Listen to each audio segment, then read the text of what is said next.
노량진 수산시장에 민심 탐방 갔다가 꽃게에 손가락 물린 그 남자. 은평구 구산동 허름한 주택에서 30년 살아온 자전거 타고 다니는 그 남자. 장관까지 지내고 가난한 대통령 할 거야 라고 대선 출마 선언한 이재호 새누리당 국회의원. 그는 누구인가? 이재호. 왜 이제 온 거예요? 표도 남마에서 기다렸다. 대한민국 학생운동권 출신으로 15대부터 쭉 국회의원 지냈다. 18대 국회의원으로 특임장관까지 지냈고 MB 대통령 만든 주역이다. 농촌운동가의 꿈을 꾸고 한일회담 반대 투쟁하다 대학 제적당했으며 박정희, 전두환, 노태우 정권 거치면서 30년간 5번 투옥된 열혈투쟁가 출신이다. 김영삼 대통령에 의해 신한국당에 영입되면서 보수 정당의 길을 걸었다. 진보 쪽에서 보면 김영삼 따라갔으니 배신자고, 보수 쪽에서 보면 진보에서 굴러먹다 온 소위 빨갱이라고도 불렸지만 이재호 의원은 나는 여전히 진보주의자야. 건전한 진보주의자가 건전한 보수와 함께 나가야 우리 시대의 분단을 극복할 수 있다 고 항변했다. 가난한 농부의 아들로 지금도 검소함을 외치며 기나긴 민주화 운동을 겪어와 장관까지 한 이재호 국회의원. 가난한 대통령이 행복한 국민을 만든다며 대선에 출사표를 던진 한박 웃음 새누리당 이재호 국회의원을 만나보자. 네, 특임장관 이재호 의원 함께했습니다. 이제 온 거야 재밌네요. 그죠? 왜 이제 온 거야? 아니, 제가 좀 늦었습니다. 이제 왔습니다. 네, 빨리 왔어야 되는데. 아이고. 아주 잘 만들었네요. 잘 만들었어요? 예. 네. 꽃게 물리신 손은 어떻게 됐고 조심하셨어야지 그. 이제 네. 상처만 남았는데, 네. 근데 그 대선 대계란 말 못 들어봤죠? 네. 대선에 이기려면 대계에 물려야 된다는 거예요. 그렇습니까? 그럼 그 조짐이 좋은 겁니까, 그게? 좋은 거죠. 예. 그 젊었을 때 그 투사의 모습 보니까요. 예. 젊었을 때 참 잘생기셨다는 느낌이 듭니다. 젊었을 때는 뭐 한 인물 했다 소리 들었지. 예. 지금 그 부인을 어떻게 그 당시는 이제 젊었을 때니까 예. 꼬셨다는 표현을 해도 되는지 모르겠습니다. 어떻게 이렇게 지금의 부인을 어떻게 이렇게 어디 이렇게 했어요? 그건 제가 민주화 운동을 한참 할 때인데, 네. 저희 아버지하고 그 자인 어른하고 일제 때 탄광을 같이 했어요. 광부를. 그런데 이제 오랜만에 이제 만나서 네. 서로 주고받다가 네. 이제 혼사가 된 거죠. 아버님들끼리 예. 탄광에서 같이 고생한. 예, 예. 네. 그래서 더더욱 지금 잘 해주시고 있죠. 뭐 잘하려고 하는데 잘할 틈이 별로 없죠. 네. 대선 나가신다니까 어떻습니까? 반응이 사모님이요. 또 뭐 이제 5선까지 하고 이제 고생 그만하려고 했는데 네. 이제 더 큰 고생하게 생겼다고 아주 낙담이 많죠. 이번에 진짜 아슬아슬했습니다. 네. 아슬아슬했죠. 네. 심정이 어땠습니까? 이번에 떨어지시면은 뭐 어떻게 보면 어떻게 하실 뻔했으면 이번에 만약에 안 되셨다고 하면 떨어지면 낙향하는 거죠. 낙향해서. 전 뭐 떨어지고 나서 정치권 주변에 뭐 얼쩡거리거나 뭐 별로 그런 체질도 아니고, 네. 떨어지면 내 역할이 여기까지구나. 네. 지금부터는 쉬는구나. 이렇게 생각하고 낙향하려고 준비를 다 했죠. 네. 예. 돈이 없으신데요. 예. 네. 이번에 어떻게 대선 출마하시려면 그래도 뭐 기타금도 있고 지금 23평짜리 은평구에서 아주 예. 그 가난한 단독주택에 얼마 그거 안 나가실 것 같은데 대선 출마하려면 기타금도 필요 어떻게 지금 준비하고 계십니까? 예비 후보 등록금이 네. 6천만 원이에요. 그거 어떻게 준비하셨습니까? 그 방법이 없잖아요. 네. 23평짜리 집을 재피려고 은행에 물어보니까 네. 공시지가가 1억 9천이라 네. 안 빌려준다는 거예요. 예. 그래서 마을 금고에 가서 네. 이거 감정가로 얼마 가냐? 네. 감정가는 한 3억 간다는 거예요. 네. 그래서 제가 그 마을 금고에다 재피고 네. 돈을 좀 빌렸죠. 빌려서. 네. 그럼 뭐 이번에 예비후보 그 돈 날릴 수 있습니다. 집이 날아갑니다. 그 한 채 그나마 23평짜리 있는데. 그럼 어떡합니까 이제? 날아가면 새빵 살죠 뭐. 아, 새빵으로 천막으로 가셔야 됩니다 그때. 예. 그때 제가 그러니까 네. 국민들이 그 안 날아가도록 날 대통령 시켜주겠죠. 아, 그렇습니까? 대통령을 언제부터 내가 대통령을 해야 되겠다 이런 생각하셨습니까? 구체적으로 마음 먹기는 네. 18대 총선에 떨어지고 제가 미국에 한 1년 그렇죠. 가 있었지 않습니까? 네. 미국 워싱턴 DC에 가서 처음으로 내가 내 자신도 성찰할 기회를 가졌고 네. 한국의 현대사, 네. 한국의 역사도 한번 성찰해 볼 기회를 가졌고 네. 그 가운데 제가 정치를 하면서 아, 정치를 이렇게 해야 되겠다 하는 생각을 가졌는데 네. 그 생각을 대통령이 되는 사람들이 대신 내가 갖고 있는 생각을 해주기를 늘 바라고 했는데 그게 본인이 직접 대통령이 되기 전에는 내 생각을 이룰 수가 없겠더라고요. 네. 그래서 그러면 다음에는 내가 직접 출마를 해야 되겠다 이런 생각을 가졌죠. 네. 다른 프로에 나올 때는 넥타이를 매셨는데 오늘은 넥타이를 풀었으니까 오늘 하고 싶은 말 다 하시겠다 이런 의도가 오늘 알겠습니다. 좀 완전히 좀 편안하게. 털어놓고 네. 편안하게. 네. 뭐 또 하시고 아니 싶은데. 넥타이 메고 뭐 점잖게 나오면 네. 말을 좀 이렇게 점잖게만 해야 되잖아요. 네. 오늘은 그냥 쉽게 하려고 그럽니다. 지금 MB 정부가요. 예. 비리가 막 나오고 있잖아요. 예. 네. 근데 우리 의원님 이름은 없어요.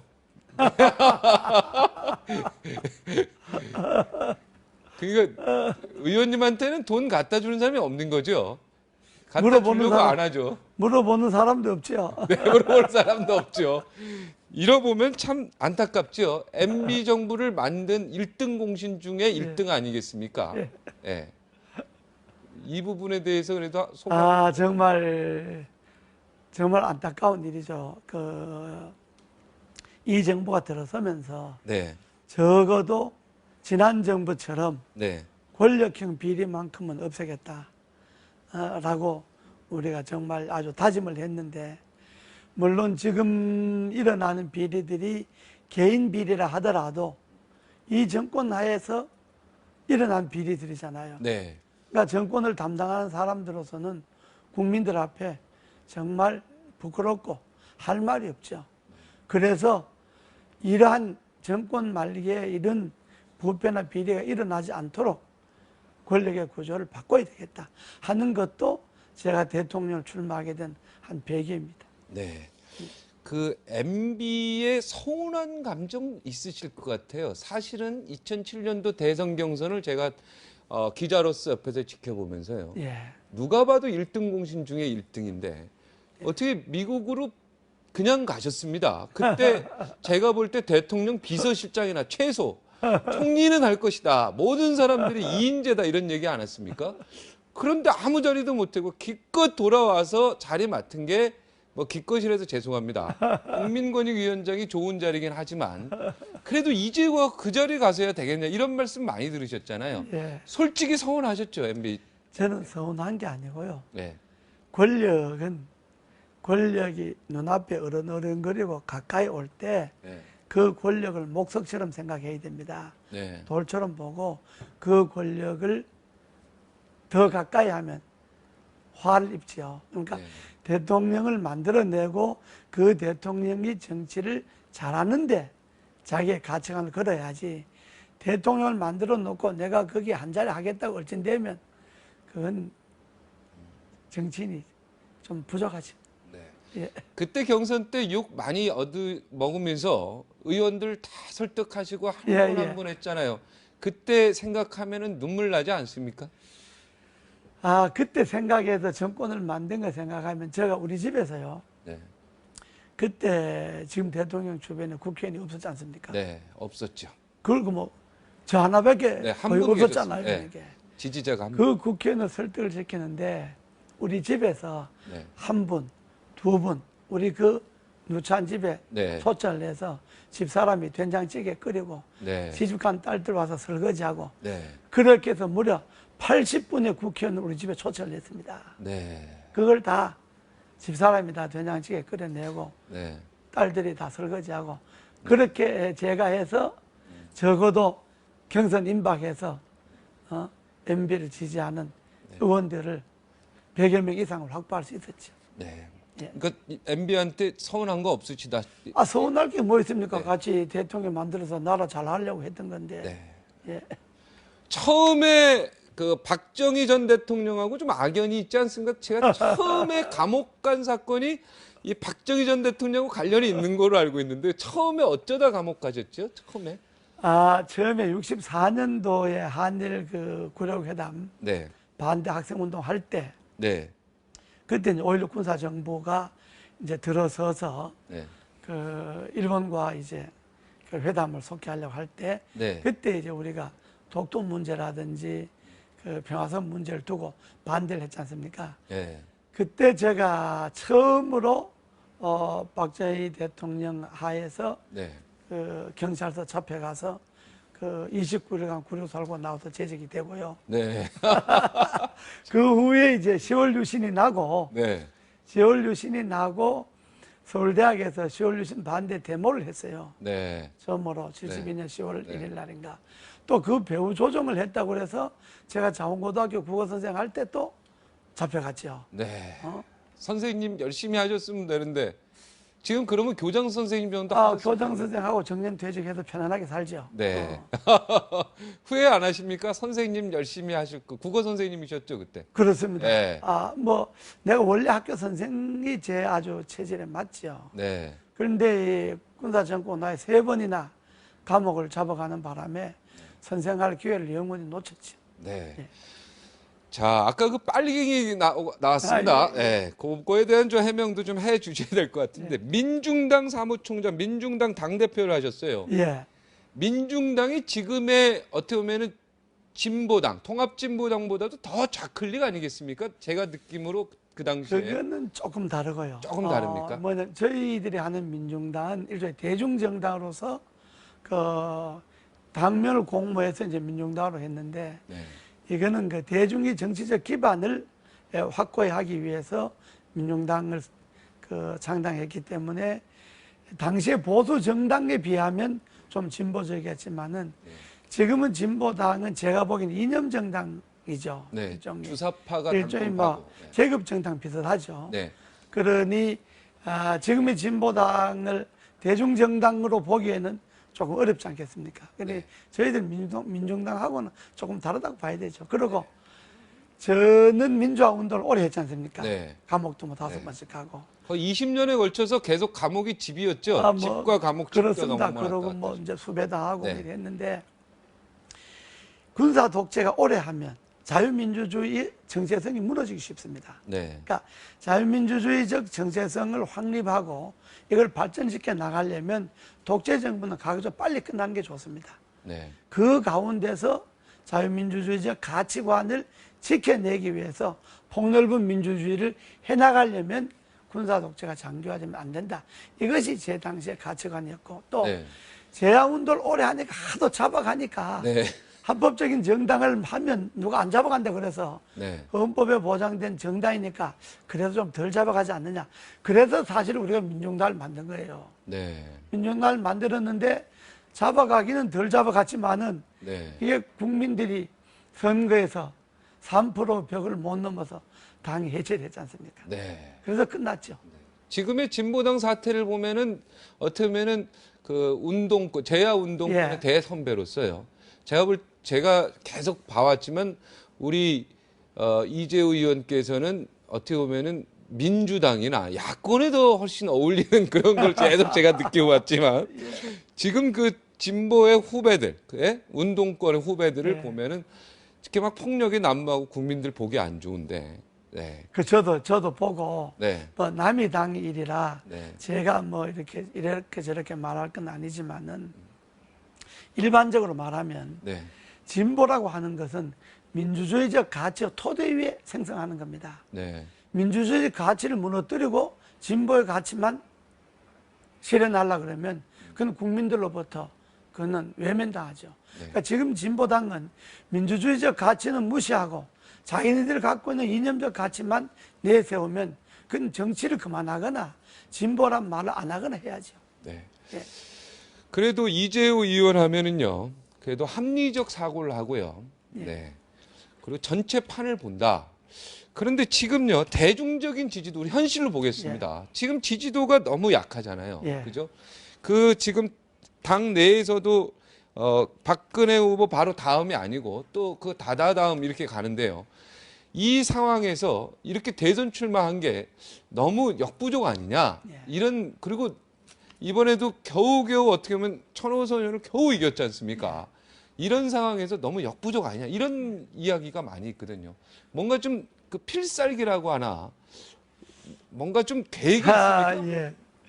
원래요, 네. 역사는 꼴찌가 1등하고 네. 1등이 꼴찌 되고 여기에서 역사적 역동성이 네. 생기는 겁니다. 아, 지금 국민과 국가를 보고 정치를 하고 네. 국민과 국가를 보고 대통령을 출마하는 것이지 네. 신문에 나는 여론조사 1, 2등 보고 대통령 출마하는 게 아니지 않습니까?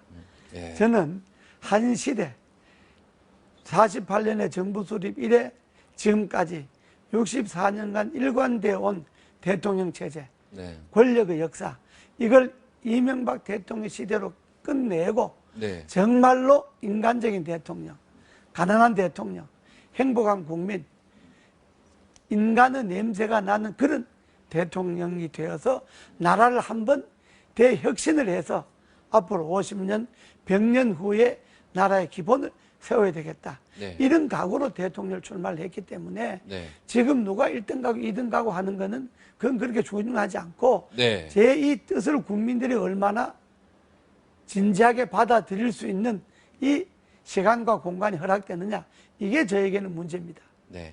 예. 혹시 대통령하고 의논하셨습니까? 나 출마하겠습니다. 이래서. 아, 그런데 그런 형아우지간 아닙니까? 그러면 의논을 합니까? 그냥 내가 출마하면 그러려니 하고 알겠죠. 아, 그렇습니까? 전화 안 하셨어요? 예. 자, 아까 지금 사람 사는 세상 이렇게 예. 얘기했던 사람, 예. 인간 대통령. 야, 내가 대통령이 되면 꼭 이런 것만은 하겠다. 아까 뭐 개헌론 얘기했지만요. 제가 그런 거는요, 국가혁신 5대 과제, 이거는 출마 선언에서 이야기한 거니까 네네. 그런 건 우선 접어두고 네네. 제가 정말 대통령이 되면요, 네. 이런 대통령이 되고 싶어요. 네. 우선 청와대는 네. 박물관으로 바꾸고 네. 대통령 집무실은 비서부터 대통령까지 한 건물에 근무하는 집무실은 과문 근처에 따로 만들고 싶고, 네. 나는 지금 구산동에 사는, 비록 은행에 접히긴 했습니다만 23평짜리 집에서 네. 대통령이 되면 네.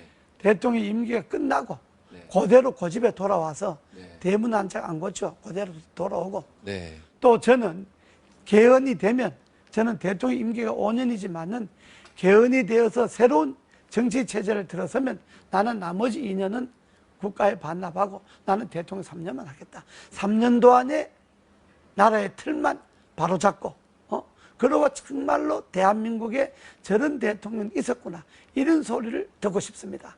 토요일 되면 구산동 집에 가서 네. 우리 동네 사람들 집에 다 불러다고, 아, 여보게들 내 지금 대통령 잘하는가 못하는가, 그래 뭘 못하는가 뭘 잘하는가 좀 물어도 보고, 네. 또 일요일 되면 캐도란만도 출연하실 거예요? 일요일 되면 가족들하고 시골 가서 고향 사람들 보고, 네. 아이 지금 고향 어르신들 몇 분 안 남았는데 내가 지금 대통령 됐는데 좀 잘합니까 어떻습니까 물어도 보고, 네. 그러고 가끔 지하철로 출퇴근도 하고, 사람들이 경호를 문제 삼는데 네. 국민에게 사랑받고 가난한 대통령인데 모든 국민이 그 대통령을 존경하고 사랑하고 보호하면 모든 국민이 다 경호를 하는 것이지 따로 대통령을 경호해야 될 이유가 뭐가 있습니까?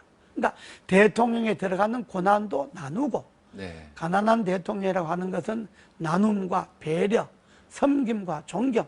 그래서 나는 헌법을 고치면 국방, 외교, 토일만 딱 담당하고 네. 나머지는 내각에 넘기고, 정말로 참 이재호 같은 대통령이 있어서 대한민국 행복하다, 이런 소리를 듣는 인간적인 대통령이 되고 싶은 겁니다. 네. 이게 내 진심이지, 무슨 대통령 자리에 탁 앉아서 뭐냐 장차관 임명하고 총리 임명하고 권력 누리고 뭐 인사하고 이런 거는 그건 내각에 맡기면 됩니다. 언론 탄압도 안 하실 거 아닙니까? 언론 탄압을 할 이유가 없죠. 이유가 나는 외교 통일 국방만 책임지고 나라의 청사진 선진국이 되는 과정만 나는 3년 동안 밟으면 되니까, 내가 국내 정책 간섭할 이유가 없죠. 통일 얘기하셨잖아요. 예. 통일. 통일의 전문가시잖아요. 저희 과거 역사 보면 자주민주통일국민회의 사무국장, 예. 민주통일 민중운동연합의장, 그죠? 예. 통일에 관심 많으시죠. 대통령 되시면은 통일 이루시겠습니까? 제가 이번에 국가혁신 5대 과제 중에 네. 통일 부분이 들어갑니다. 네. 이 통일 부분은 현재 핵 문제라든지 미사일 문제는 그건 그대로 육자회담을 통해서나 그건 그대로 국제관계 속에서 정리해 나가고 네. 남북이 하나가 되어서 민족이 미래를 개척해야 됩니다. 네. 그것이 제가 이야기한 동북아 평화 번영 공동체인데 적어도 부산에서 출발한 KTX가 서울 평양을 거쳐서 저 대동강을 넘어서 시베리아로 해서 유럽까지 가고 북결 넘어서 저 이스탄불까지 가고 동남아를 통해서 이집트를 통해서 저 남유럽의 모로코까지 가고 이렇게 한국에서부터 유라시아 대륙 60국국을 연결하는 KTX를 건설하는데 대통령의 외교 역량을 전부 쏟는 그런 대통령이 되어서 대한민국의 경제적 공동체와 문화적 공동체를 적어도 유라시아 대륙 전체에 넓혀나가는 우리의 경제 영토와 문화 영토를 넓혀나가는 그런 큰 틀의 나라의 미래를 제시하는 그런 대통령이 되려고 하는 것입니다. 네. 그러지 나머지 배추값이 얼마나 올라갔느냐 구제액이 났느냐 안 나 이런 거는 해당 장관이 하면 되는 거예요. 네. 그리고 총리를 국회에서 뽑는 거니까 총리가 잘못하면 국회에서 갈면 되는 겁니다. 대통령이 권력을 가지려고 하면 안 되고 네. 대통령은 국가와 국민에게 미래를 제시해주고 희망을 제시해주고 우리 국민들이 나는 가난하지만 저런 대통령을 만나서 행복하다 이런 꿈을 갖게 만드는 것이 대통령입니다. 그래서 지금까지 64년간 그런 대통령이 없었잖아요. 네. 그래서 지금 한 시대를 긋고 한 시대를 정리하고 새로운 시대가 50년, 100년 후를 열어가는 데 있어서 최초의 인간의 냄새가 나는 권력의 역사를 쓰는 것이 아니라 인간의 역사를 쓰는 그런 사람의 대통령을 내가 한번 해보겠다. 네. 이걸 한번 국민들에게 호소를 해야 되는데 캐도남마가 오늘 불러줘서 감사합니다. 광개토 대학이 생각이 나는데요. 예. 예? 막 유라시아, 그죠? 예. 만주벌판, 막 터키까지 예. 가니까요. 근데 아주 끝까지 봤죠. 예, 야, 터키가 예. 옛날 돌거리거든요, 돌걸. 예. 야, 그 얘기 들으니까 가슴이 흥분이 되네요. 지금 말씀하신 거 예. 그대로 편집해서 예. 한번 저희 교육하실 때 이렇게 사용하시면 될 것 예. 같아요. 그게 제가 가슴이 흥분이 되는데요. 한 방울 유라시아, 나왔는데요. 만주벌판 막 왜냐 나오고. 그러면요. 네. 우리가 5천만이지 않습니까? 우리 네. 인구가. 통일해야 8천만, 1억 미만입니다. 네, 중국만 해도 13억이잖아요. 네, 인도만 해도 10억이 넘잖아요. 네. 우리를 따라오는 러시아나 브라질이나 인도나 차이나나 이 따라오는 이 사람들을 따돌리고 우리가 계속 국제적으로 주목받고 동북아에 있어서 주인공이 되려면 이 유라시아 대륙에 있어서 한국의 경제 영토와 문화 영토를 넓혀야 되는데 그건 철도밖에 없습니다. 마치 우리의 고속철도가 세계에서 4위 정도의 수준이 갑니다. 네. 그리고 이미 세계 질서는 철도 시대로 넘어가고 있습니다. 러시아나 미국이나 중국이 다 철도에 엄청나게 투자를 하죠. 이때 우리도 적어도 부산에서 생각해 보세요. 부산에서 KTX를 타고 평양을 거쳐서 두만강 넘어서 블라디보스토크를 해서 시베리아로 해서 모스크바로 해갖고 영국의 런던까지 쫙 한 70시간 만에 달리면 거기에 군데군데 한국의 문화와 경제 영토를 넓혀놓고 이런 대한민국을 건설하는 대통령이 되고자 하고 나머지 국내 정치는 내각에 맡겨라 이겁니다. 그건 장관이나 총리 되는 사람들이 다 알아서 한다 이겁니다. 네, 막 흥분이 돼요. 이거 시베리아 나오고 부산에서 예. 쫙 타고 거기까지 가고 예. 막 흥분이 되는데 대통령이 되셔야 될 거 아닙니까? 어떻게 되실 겁니까? 비박 단일화라도 이 과정이라도 하든가. 저는요.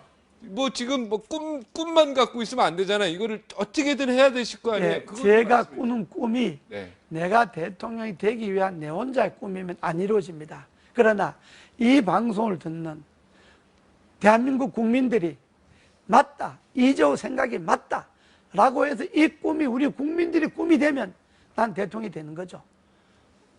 대통령 나선 사람이 무슨 연대 갖고 1등 가는 사람 경쟁하고 내가 1등 가는 사람하고 경쟁하려고 대통령 나온 게 아니잖아요. 네, 그런 잔머리는 국민을 싫다 위해서. 이거죠. 대통령 나온 네, 거죠. 그런 잔머리는 싫다 이거죠. 말이니까 묘책하고 막 이런 거 싫다 제 이러니까. 성격이 원래 잔머리하고는 관계 없잖아요. 네, 네, 죄송합니다. 예.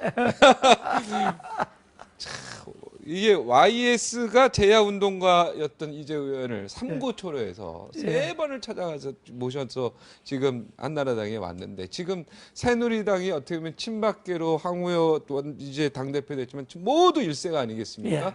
이런 지금 현 새누리당을 보면은 소감 간단하게 한 말씀 해줄 수 있겠습니까? 새로 지도부가 들어섰으니까 뭐 첫날부터 뭐 듣기 싫은 소리 할 필요는 없고 네, 지금 들어서는 제재가 네, 눈치 보지 말고 네, 국민의 눈치 보고 네, 새누리당이 정권 잡는 눈치를 봐야지 네, 특정인 한 사람의 눈치 보고 하다가는 네, 아주 다 망합니다. 네, 그러니까 저는 잘하리라고 봅니다. 왜 그분들도 그 정도는 알지 않겠습니까? 네. 예. 자, 우리 지역 주민한테 감사의 얘기도 네. 하셔야 될 것 같고 또 국민에게 또 지지 내가 이렇게 해서 이런 못하신 말이 지금 많이 하셨지만 예, 예. 자 마지막 제가 한 1분 드리겠습니다. 예. 요 카메라 보고 하시겠습니까? 예, 4번. 국민 여러분, 제가 이재호입니다. 이명박 정부의 공과가 많습니다. 공은 공대로 안고 과는 과대로 반성하고 잘못을 뉘우치고 새로운 정책을 대안하고 저는 분권을 해서 헌법을 고쳐서 대통령과 국회의 권한을 나누어서 이 분권형 개헌이 되면 국회의원과 대통령 선거 주기를 맞추기 위해서 저는 대통령을 3년만 하겠습니다. 나머지 2년 임기는 국민에게 돌려드리겠습니다. 그리고 국민 여러분, 정말로 지금까지 권력의 역사가 가져온 모든 부패, 비리, 부조리 이런 것들을 정리를 하고 새로운 시대에서 정말 깨끗한 나라를 만들고 국민들이 행복하게 느끼는 그런 인간적인 대통령, 사람은 냄새가 나는 대통령, 그런 대통령이 되고 싶습니다. 제가 비록 MB 정권에 창출하는데 관여는 했지만은 그러나 그 MB 정권을 넘어서서 새로운 이재호 정부가 대한민국의 미래를 여는 그런 나라를 만들고 싶습니다. 국민 여러분, 다시 한번 저를 지지해 주기 바랍니다. 그리고 저는 은평구에서 5선 국회의원이 되었습니다. 서울에서 어려운 지역에 5선이 되었습니다. 저를 5선으로 만들어준 은평구의 구민들이 저를 대선까지 만들어주리라고 믿습니다. 감사합니다. 준비 많이 하셨네요. 얘기들 준비 많이 하셨던 생각이 들고. 저들 아주 이 판을 잘 열어주셔서 그래서 제가 아주 양복도 벗고 나왔잖아요. 네, 가난한 대통령, 행복한 국민. 예. 정말 이런 예. 멋진 대통령이 되시길 바라겠습니다. 예. 오늘 나와주셔서 고맙고요. 네, 앞으로도 자주 좀 나와주셨으면 좋겠습니다. 대통령이 됐을 때 쾌도 남마 또 한번 불러주십시오. 네, 언제든지 그때는 오시면 그냥 문 열어드리겠습니다. 예. 오늘 나와주셔서 대단히 고맙습니다. 감사합니다. 예. 네, 우리는 역사적 사명을 띠고 이 땅에 태어났다. 네, 잊혀진 국민교육 헌장의 첫 말입니다. 정말로 누군가 나에게 사명을 준다면 참 좋겠습니다. 평생 사명을 찾지 못해서 헤매는 사람들이 너무 많다는 생각을 했습니다. 여기서 마치겠습니다. 시청해 주셔서 고맙습니다.